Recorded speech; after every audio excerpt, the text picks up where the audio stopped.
Ok, c'est Black Market. On se retrouve aujourd'hui, ça fait un moment d'ailleurs qu'on ne s'est pas retrouvé sur cette chaîne pour une nouvelle vidéo. L'idée en fait, ça serait de créer un format, donc une série de la même manière que ce que j'ai l'habitude de faire chaque année par rapport à nos voyages, mais qui va être dédié un petit peu au retraçage de cette année. En mars, mi-mars est arrivé le confinement. Malheureusement, ça nous a tous mis dedans. Il a fallu s'occuper comme on pouvait. J'avais quasi l'intégralité des pièces à la maison pour pouvoir refaire l'Africa Twin. Pour ceux qui ont suivi l'histoire, en Islande, j'ai pété le moteur à la fin en retournant au Danemark. J'étais quasi pleine charge, donc forcément, même si les Africa Twin c'est solide, un moteur sans huile, ça casse. C'est une moto où j'ai énormément de souvenirs, qui a une valeur sentimentale inestimable. Je voulais vraiment la refaire. Alex et moi, on avait besoin de pièces, donc du coup, ce qu'on a fait, c'est qu'on a réussi à trouver une annonce d'une Africa Twin pas cher, mais mécaniquement ça allait et il y avait pas mal de pièces à récupérer. Du coup, pendant le confinement, j'ai attaqué leur montage de l'Africa Twin. Donc c'est ce qu'on va voir là tout de suite. À la fin de cette vidéo, j'en profiterai pour faire un petit zoom entre guillemets.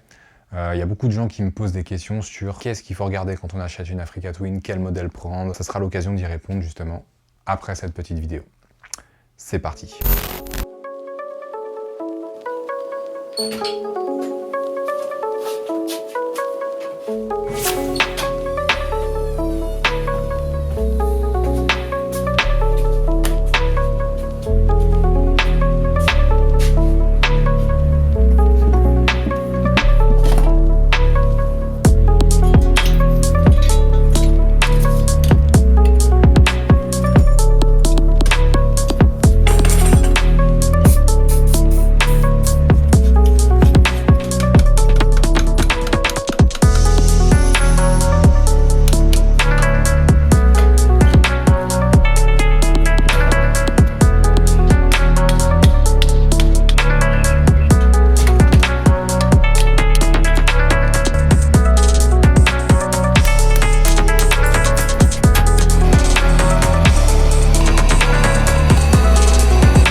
Donc l'Africa Twin est officiellement remontée, l'islandaise est refaite. Je t'avoue que déjà en termes de sensation, juste quand je m'installe sur la moto, je sens qu'il se passe un truc, tu vois. C'est une moto que j'ai roulée pendant longtemps, c'est une moto que je connais. Je sens que déjà quand je mets les mains sur le guidon, quand je suis posé dessus, il y a une connexion, tu vois ce que je veux dire? Il y a des motos comme ça où ça fonctionne. Là, je le sais, je retrouve ma moto d'époque. Et en plus de ça, donc le moteur qu'on a récupéré, plus le réglage de Géo Supa, plus les petites modifs faites, franchement, il tourne vraiment pas mal, bien réactif, il marche bien, il est en bonne santé. Donc ça présage que du bon pour la suite avec cette moto, et je t'avoue que ça fait plaisir. Maintenant, on va passer un petit peu aux petites choses à vérifier quand on souhaite acheter une Africa Twin. Il faut savoir que bon, c'est des machines, je le dis, je le redis, qui sont hyper fiables. Je sais qu'on a un peu cassé le mythe de cette moto au travers des différentes séries qu'on a pu sortir avec, mais il faut dire ce qui est, c'est quand même c'est des motos qui ont 30 ans. Vu ce qu'on leur met dans la tronche, franchement, ouais, il y a des pannes, c'est pas des grosses pannes, mais c'est quand même grave solide pour ce que c'est, quoi. On va pas se mentir. Oui, c'est des motos qui ont fait le Dakar, c'est des motos qui ont été pensées pour ce genre de choses. Ok, mais les motos qui allaient au Dakar à cette époque-là, c'est pas des motos de série comme ça. Ça, c'est des motos qui ont été sorties justement pour pouvoir aligner des motos au Dakar. Mais les motos qui sont au Dakar sur ces bases-là, elles n'ont rien à voir avec les bases qui ont été vendues justement à Monsieur Tout-le-Monde pour pouvoir rêver un petit peu de ce genre d'événement. Donc c'est quand même quelque chose à prendre en compte. Oui, c'est fiable, mais quand même dans la limite du raisonnable, quoi. Au bout d'un moment, ça peut pas non plus encaisser tout et n'importe quoi. Même si je dois t'avouer que vu ce qu'on leur a mis, franchement, je ne cesse d'être quand même vraiment impressionné par la moto en soi, tu vois, je vais pas te mentir. Donc au niveau des pannes et des choses à checker, il y a essentiellement 3 choses en fait quand tu achètes une Africa Twin. C'est le pignon de sortie de boîte. Le pignon de sortie de boîte, c'est hyper important de le checker parce qu'en fait... Alors petite rectification, je sais pas à quoi je pensais quand je tournais cette scène, mais c'est pas le pignon de sortie de boîte qu'il faut vérifier, mais l'arbre de sortie de boîte. Il y a une espèce de maladie entre guillemets sur ces motos, c'est-à-dire qu'il y a beaucoup de pignons qui se bouffent complètement. Ce qui fait qu'au final le pignon va tourner sur lui-même et du coup le moteur sera plus entraîné. Le problème c'est que quand ça arrive, tu n'as que 2 solutions, 3 en vrai. Soit tu ouvres le moteur, tu changes l'arbre de sortie de boîte, mais du coup il faut tout ouvrir et donc c'est un biais monstrueux pour pouvoir arriver à faire ça. Deuxième chose qui est possible de faire, c'est de souder des pignons directement sur l'arbre. Il y a des gens qui le font, mais bon, c'est pas une solution qui va fonctionner pendant des années. Après, si ta moto a déjà 90-100 000 et que tu veux l'emmener au bout, tu peux le faire, tu vois. Je pense que ça tiendra. Mais bon, on peut pas considérer ça comme une solution, clairement pas, tu vois. Troisième truc, c'est de changer le moteur directement. Mais là, bon voilà, c'est des frais, c'est du temps. Et il faut trouver un moteur qui fonctionne et qui soit en bon état. Donc ça, c'est vraiment le premier problème à checker. Après, ce qu'il faut savoir, c'est que c'est galère. Enfin, c'est compliqué de dire à la personne, écoutez, je vais démonter le cache, je vais démonter le pignon, je vais sortir la chaîne et on va regarder ça. Généralement, les gens sont pas trop chauds pour ça, chose que je peux comprendre. Après, ce qui est cool, c'est que généralement, les propriétaires des Africa Twin sont déjà au courant de ce problème et te le diront directement. S'il y a ce problème ou pas, tu parles un petit peu avec eux, il y a moyen d'avoir l'info. Généralement, c'est pas quelque chose qui cache. Donc voilà, c'est vraiment, je pense, le truc le plus important à vérifier. Pourquoi c'est le plus important? Parce que les 2 autres problèmes qu'on va voir ensuite, c'est 2 autres problèmes qui peuvent se régler de toute façon. Tu peux acheter une moto qui a ces problèmes-là. Au pire, si ça t'arrive même le lendemain de l'achat, c'est pas très grave. Tu perds un petit peu de tout, il faut acheter de la pièce, mais c'est pas très cher.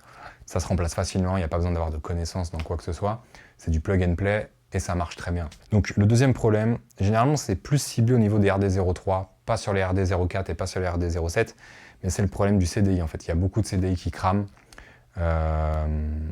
pour une raison que je pourrais pas forcément t'expliquer, même si j'ai une info d'un gars une fois que j'ai eu au téléphone qui avait 10 Africa Twin, qui connaissait pas mal le sujet, et c'était plutôt intéressant en fait. Il m'expliquait que généralement les CDI cramaient parce que les anciens propriétaires étaient un peu lourds, on va dire. Et en fait, sur ces modèles-là, sur les RD03, le CDI était au ras de la selle. Du coup, ce qui faisait qu'avec le poids du pilote, plus ce qu'il mettait à la moto, les connectiques du CDI commençaient au fur et à mesure à se sectionner un petit peu. Ça faisait des faux contacts et les CDI finissaient par cramer, en fait, tout simplement. Est-ce que c'est la vraie raison? Est-ce que c'est une des raisons? Je sais pas, mais en tout cas, c'est une raison qui peut se tenir et qui est, je pense, valable parce qu'en fait, il y a beaucoup de gens qui ont réussi à régler ce problème de CDI de RD03, soit en mettant des CDI d'une marque différente qui n'ont pas ce genre de problème, soit ils descendaient les CDI légèrement au niveau du châssis, ce qui faisait qu'en fait, quand ils s'asseyaient dessus, les connectiques n'étaient plus du tout en contact avec la selle, ce qui apparemment réglait le problème. Donc voilà, petite astuce, petit truc, si jamais tu as un RD03, tu peux checker ça. Ça peut peut-être te sauver un CDI. Et enfin, le troisième problème que Voilà, ça arrive. Moi, je n'ai pas eu le cas, mais mes 2 compagnons de voyage qui ont des RD04 ont eu le cas. C'est le régulateur, les régulateurs qui crament. Ce qu'il faut savoir, c'est que généralement, c'est pas le régulateur en soi tout de suite qui crame, c'est plus les connectiques qui vont se desserrer, prendre du jeu, prendre de la poussière, faire des faux contacts et du coup finir par cramer. Si tu remarques toujours des réactions en chaîne, c'est pas forcément un problème direct sur une pièce, c'est que des réactions en chaîne. Mais c'est intéressant de le savoir. Après, voilà, un régulateur, ça vaut une centaine d'euros. Bon, si tu es amené à faire des trips avec ta moto, t'en mets un en plus dans le sac et au moins, s'il y a une galère, tu sais que t'en as un sur toi, ça se change rapidement, c'est plug and play. Tu le remets, tu repars et voilà, fin de l'histoire, tu vois. Après, en préventif, tu peux checker de temps en temps les cosses, vérifier qu'elles soient bien serrées, que tout soit bien nickel. Il y a des gens, en fait, ce qu'ils font, c'est qu'ils coupent les cosses, mâles et femelles, ils les coupent et en fait, ils vont venir souder toutes les cosses, une à une directement. Et ça, généralement, ça empêche d'avoir des problèmes de régulateur. Après, un autre problème que tu peux avoir avec les régulateurs, c'est si tu pars dans des pays chauds, passer une certaine température, ouais, il commence à prendre une claque. Après, il y a une autre panne que tu dois connaître si tu suis un petit peu nos aventures, c'est les pannes des pompes à essence. Les pompes à essence, généralement, elles sont fiables, ça fonctionne bien que si tu restes sur la route. En fait, sur ces pompes à essence, il y a 2 problèmes possibles. Soit c'est une panne électrique au niveau des cosses électriques, soit c'est une panne d'ordre mécanique, en fait, la pompe se grippe. Si tu as suivi nos aventures en Islande, notamment dans le premier épisode, tu vois qu'à un moment donné, on est en train de ressouder des connectiques électriques sur une pompe à essence. Ça, c'est le premier problème que j'avais eu dessus, en fait. Les connectiques avaient lâché, du coup, on les avait changés directement. Après, c'est pas la seule panne possible. Comme je te disais, il y a aussi la panne de grippage. Et là, quand c'est grippé, tu peux rien faire. Donc, généralement, ce que les gens font, surtout les gens qui voyagent, ils vont venir monter en fait ce qu'on appelle une pompe facette. C'est des pompes à dépression. Et c'est des pompes qui se grippent pas et qui fonctionnent très bien. Donc les gens qui voyagent installent souvent ça. T'en verras souvent sur les Africa Twin de gens qui ont l'habitude de bouger. C'est justement pour ne plus avoir de problème de pompe à essence.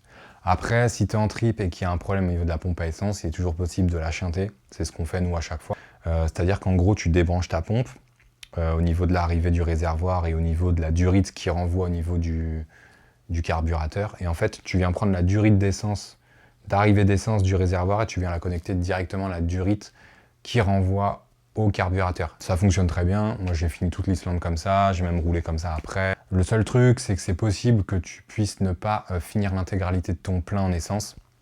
C'est possible qu'au bout d'un moment, l'essence, il n'y en ait plus assez pour remplir du coup les durites. Mais ça, à la limite, c'est pas le plus grave. Ce qui peut être dangereux, c'est que ta moto est toujours branchée en direct. Donc, ça veut dire qu'il y a toujours de l'essence qui arrive au carbu. Tes carbus sont toujours pleins. Et du coup, c'est possible que des fois, l'essence puisse directement couler dans le moteur, en fait. Ce qui fait que tu peux péter ton moteur. Moi, perso, ça m'est jamais arrivé. En tout cas, pas de cette manière-là. Donc voilà, c'est à toi de voir en fonction de la situation dans laquelle tu te trouves, ce que tu comptes faire. Mais si tu es décidé à partir longtemps ou sur du long terme avec une moto comme ça, ouais, c'est un truc à faire. Même si ta pompe fonctionne toujours, à la limite, fais-le direct. Au moins, comme ça, t'en parles plus, c'est réglé. Et ça part tranquille, tu vois. Donc voilà, ça c'est la fin de notre premier épisode. Donc là, on a vu que j'avais remonté l'Africa Twin, qu'elle est prête à rouler. Dans le deuxième épisode, le but, ça va être de tester ça. Et pour tester ça, j'ai eu la chance d'être invité à un stage chez Petocasque avec Matadventure. Certains ont déjà dû voir d'ailleurs la vidéo sur la chaîne de YouTube de Matadventure directement. Et je vais t'emmener avec moi pour que je puisse te montrer un petit peu comment ça se passe. Ce qu'on y fait, ce qu'on y apprend, comment se passent les stages avec Petocasque directement, l'ambiance qu'il y a. Et voilà, j'espère qu'on passera un bon moment ensemble sur cet épisode 2. Il n'y a plus qu'à. Donc, je t'invite à me suivre sur les réseaux, Instagram, Facebook, tu connais l'adresse, toujours la même. Sur le store Black Market, je te mets l'adresse aussi. Pareil, si tu veux choper tes nouveaux pulls, nouveaux t-shirts, tout est dispo, les itinéraires aussi, les posters, tout est dispo là-bas. Donc, n'hésite pas à aller y faire un tour. On se retrouve très prochainement pour le deuxième épisode. Tu connais, hein. Abonne-toi. La nouvelle collection de vêtements est disponible en précommande sur le site. Il n'y en aura pas pour tout le monde, donc si tu veux être livré avant Noël, je t'invite à passer commande directement sur le shop. On se retrouve très prochainement pour la suite de nos aventures retraçant l'intégralité de cette année 2020. Alors d'ici là, porte-toi bien.